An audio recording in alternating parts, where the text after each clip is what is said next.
आपल्याला साधं खर्चटलं तर जीव वैतागून जातो, आयुष्य नकोसं वाटतं। पण अरुणा शानबाग यांचं आयुष्य पाहिलं की मग आपलं दुःख काहीच नसल्याची जाणीव होते। 67 वर्ष जगलेल्या अरुणा शानबाग यांनी 45 वर्ष कोमात काढली। त्यांची जगण्याची दुर्दम्य इच्छाशक्ती प्रेरणादायी आहे।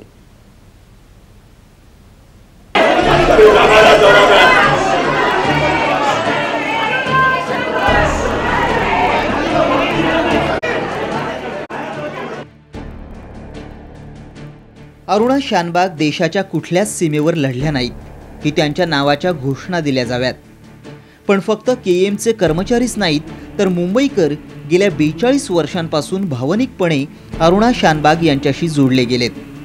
त्यामुळेच अरुणांचं जाणं चटका लावणारं तर आहेच, पण त्यांनी जगण्याची दिलेली झुंज प्रेरणादायी आहे। ऊन, वादळ, वारा, दहशतवाद्यांचे हल्ले, बॉम्बस्फोट, गँगवॉर अशा कशालाही न जुमानता 24 तासांच्या आत ट्रॅकवर येणाऱ्या लाखो कोटी मुंबईकरांच्या स्पिरिटचं प्रतीकच अरुणा शानबाग यांची झुंज म्हणावी लागेल। अरुणा शानबाग केईएममध्ये ज्युनियर नर्स म्हणून जॉईन झाल्या त्यावेळेस त्या 25शीत होत्या। मुंबईही त्यावेळेस आजच्यासारखी अशी फोफावलेली नव्हती। रोजगाराच्या नोकरीच्या शोधात त्यावेळेस मुंबई सगळ्यांनाच खुणावत होती। अरुणा शानबाग तरी त्याला कशा अपवाद ठरतील। त्या मूळच्या कर्नाटकातल्या हळदीपूरच्या, कारवार जिल्ह्यातल्या। केईएममध्ये जॉईन झाल्यानंतर त्या तिथल्याच एकाशी विवाहबद्धही होणार होत्या, पण नियतीचा फास काहीतरी वेगळाच होता। साल होतं 1973। सोहनलाल वाल्मिकी नावाचा एक सफाई कामगारही केईएममध्ये काम करत होता। अरुणा आणि त्याच्यात काही कारणावरून खटके उडाले होते। त्यानं मग अरुणाला एकटीला गाठून तिच्यावर बलात्कार केला।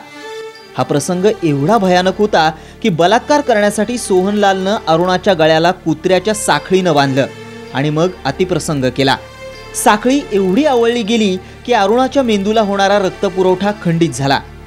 तिला सोहनलालनं तसंच मरायला सोडून दिलं, पण वेळेत कोणीतरी तिथं पोहोचलं म्हणून अरुणाचा जीव तरी वाचला। पण त्यावेळेसपासून ती कोमात गेली, ती कधीच परतली नाही। अरुणा कोमात गेल्यानंतर केईएमच्या नर्सेसनं त्यावेळेस आंदोलन केलं, सोयीसुविधांची मागणी केली। त्यावेळेस आत्ताच्या सारखे घराघरात टीव्ही नव्हते की ट्विटर, फेसबुक, पण तरीही वर्तमानपत्रातल्या अरुणाच्या बातमीनं मुंबईसह देश हादरला। अरुणाला मोठी बहीण होती, पण आर्थिक परिस्थिती बेताचीच होती, त्यामुळे कायम उपचार त्यांना शक्य नव्हते। मग अरुणांवर केईएममध्येच वॉर्ड क्रमांक 4च्या बाजूला एका छोट्याशा जागेत जागा केली गेली आणि त्यांच्यावर उपचार सुरू झाले। डॉक्टर तिची तपासणी करायचे, नर्सेस त्यांचे कपडे बदलण्यापासून वेळेवर जेवण देण्यापर्यंत सगळं काही बघायच्या। अरुणा कोमात असल्यामुळे त्यांची स्वच्छता राखणं सर्वात मोठं आव्हान होतं, तेही नर्सेस जीवाभावानं करायच्या। एक सांघिक भावनेनी एक कर्मचाऱ्याची आपण कशी काळजी घ्यावी याचं एक उत्तम उदाहरण दिलेलं आहे।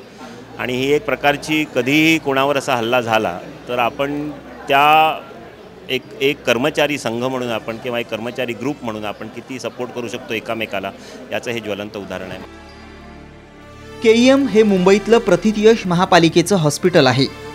फक्त महाराष्ट्रच नाही तर देशातून रुग्ण उपचारासाठी इथं येत असतात।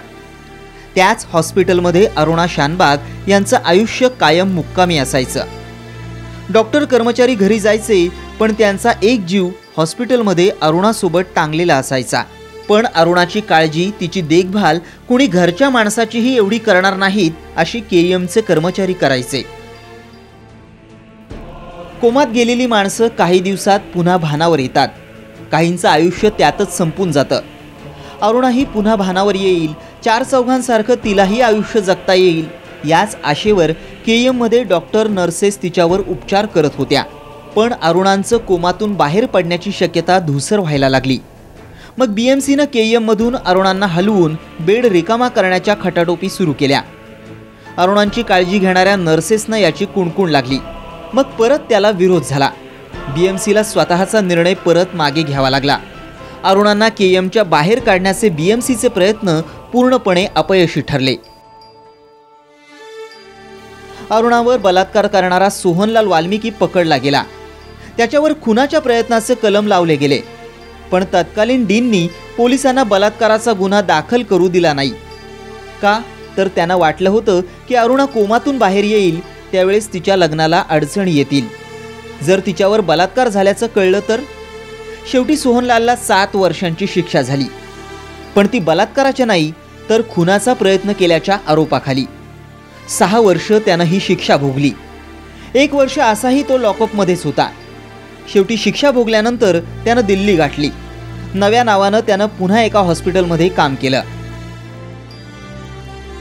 ये सुनकर बहुत ही दुखी हूँ कि अरुणा शानबाग अब हमारे में नहीं रही, लेकिन एक ये मिसाल के तौर पर जाता है कि रेप विक्टिम्स को किस तरह की ज़िंदगी को सामना करना पड़ता है. इसलिए देश का कानून रेप विक्टिम्स के बारे में और रेप के बारे में और सख्त होना चाहिए. केएमचे डॉक्टर्स बदलले, डीनही बदलून गेले, रुग्ण तर किती आले आणि निघून गेले, पण अरुणा शानबागच्या कोमाच्या स्थितीत फार फरक पडला नाही. उलट वय वाढेल तसं त्यातल्या अडचणीही वाढत गेल्या. तिची काळजी घेणाऱ्या नर्सेस एखाद्या लेकराची काळजी घ्यावी अशी तिची काळजी करायच्या. अरुणाला शुद्ध होती, संवेदना होती. तिच्या जगण्याचे तरंग तिची काळजी घेणाऱ्यांना जाणवायचे. मुंबई बदलली ती 1991 सालानंतर. जागतिकीकरणानंतर घराघरात टीव्ही आले. ऑर्कुट, फेसबुकवर जमाना आयुष्य शेअर करायला लागला. नाटकं, सिनेमा, न्यूज चॅनल्स नव्या कथा शोधायला लागले. तशी मग अनेकांना अरुणाची कथा खुणवायला लागली. मुंबईत पिंकी विराणी नावाच्या कार्यकर्त्या पत्रकार आहेत. त्यांनी मग अरुणाच्या संघर्षावर, तिच्या आयुष्यावर इंग्रजी पुस्तक लिहिलं. अरुणाची वेदना समाजातल्या वेगवेगळ्या स्तरांपर्यंत पोहोचली. मग त्याचा मराठीत अनुवादही झाला. मीना कर्णिक यांनी तो केला. त्याचं नाव आहे अरुणाची कथा. त्यालाही वाचकांचा प्रतिसाद मिळाला. मग अरुणाच्या या वेदनादायी आयुष्यावर, घडलेल्या प्रसंगांवर मल्याळी सिनेमा निघाला, तर मराठीत नाटक आलं. लोकांना नाटक, सिनेमा सगळं भावलं, पण अरुणाचं आयुष्य मात्र जसं होतं तसंच राहिलं, कोमातच. This particular case, I feel really relieved that because for the last so many years she was in a vegetative state and she was suffering. So now she is leaving a huge responsibility behind. Aruna कोमात होत्या म्हणजे त्यांचं वय वाढायचं थोडंच थांबणार होतं. वाढत्या वयासोबत त्यांचे आजारही वाढायला लागले. केईएमच्या नर्सेस, डॉक्टरांनी त्यांच्या काळजीत कुठली उणीव ठेवली नाही.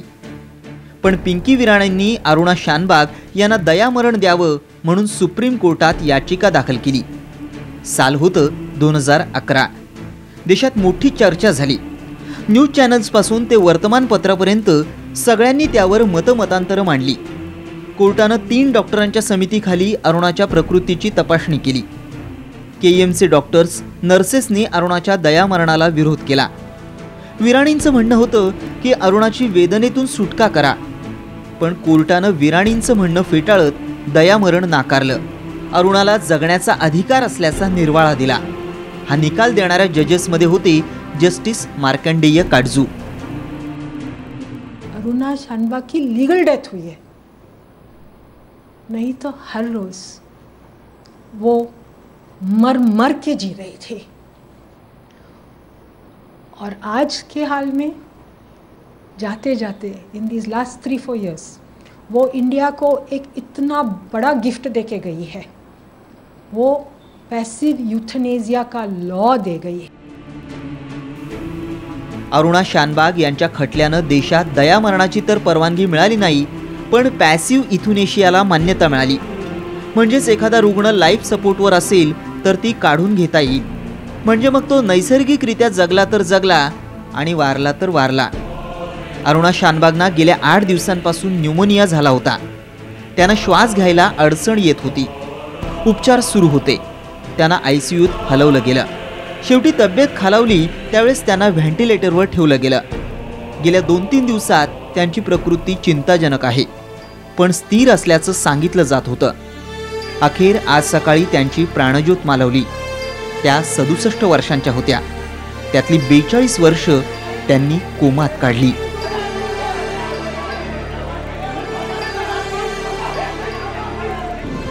कपालिनी सिनकरसह मयुरेश कडव, साम टीव्ही, मुंबई।